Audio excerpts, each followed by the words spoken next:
पर बाबाराम जी एक मैंने छोटी सी बात याद आई। हियाड़े रो टेम हो, 4-5 आदमी आप जनो वादी जलावड़ो और मत बैठ बैठ तपता तपता जनो उन्हें मोने एक औंधो आदमी भी हो जगह ने कहूं रात रा दिखतो कोई।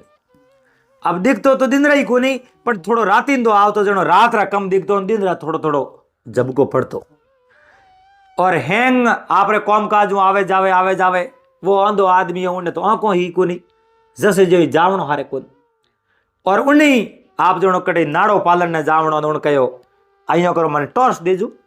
मैंने बैटरी दो जो को मैं ही नाड़ो पालना करो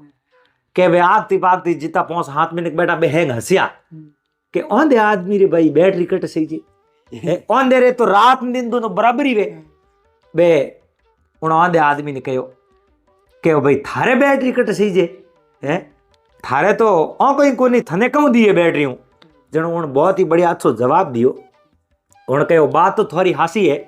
कि मारे बैटरी को सही जे नहीं पर मुंह तो औंधो आदमी हूं मने तो कहीं दिए को नहीं पर आ बैटरी अगर चालू हुई नहीं जनो हम आवे जो कम बहुत तो ध्यान राखी वो तो मारे मुंह नहीं पड़े नहीं थोड़ी बैटरी मारे कने नहीं हुई तो वो मारे मुंह आन पड़ जाई क्योंकि कहने रो भावार तो एक औंधे हूं बे औंके वाला औंधा घना है तो एक औंधे आदमी री भले माने कोई बात